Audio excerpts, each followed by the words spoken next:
রফিউর রাব্বির প্রতিবাদী চরিত্রের কারণেই তার ছেলে মেধাবী শিক্ষার্থী তানভীর মোহাম্মদ ত্বকীকে খুন করা হয় বলে অভিযোগ দীর্ঘদিনের।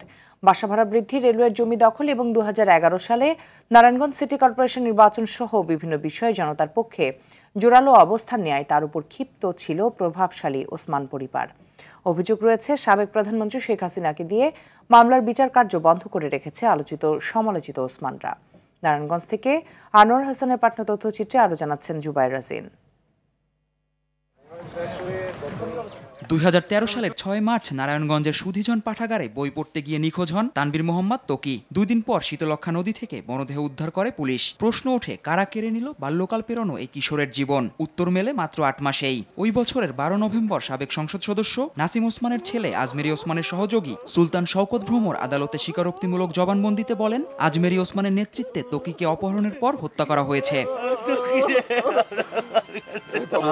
২০১৪ সালের ৫ মার্চ সংবাদ সম্মেলন করে র‍্যাব জানায়, ত্বকীর বাবা রফিউর রাব্বিকে শায়েস্তা করতেই আজমেরী ওসমান সহ ত্বকী হত্যায় অংশ নিয়েছে ১১ জন। তারা সে সময় খসড়া চার্জশিট দেখালেও এখন পর্যন্ত তা জমা দেয়নি। ঝুলে আছে ত্বকী হত্যা মামলার বিচার প্রক্রিয়া। ২০১৪ সালে এই মামলার অভিযোগপত্র দিয়েছিলেন সাংবাদিক মহলে যে তারা অচিরেই এটি বিজ্ঞ আদালতে দিবেন।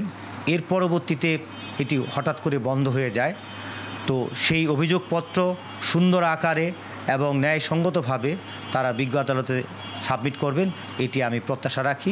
রফিউর রাব্বিকে খুনঠাসা করার জন্যই তার সন্তানকে খুন করে তারা ভেবেছিল যে তাকে দুর্বল করা হবে, কিন্তু বস্তুত সেটা হয়নি। ত্বকীর বাবা জানান, বর্তমান সরকার শীঘ্রই বিচার কার্য শুরু করবে। সেই সাথে শামীম ওসমান ও তার ছেলে অয়ন ওসমানকে যুক্ত করবে আসামির তালিকায়।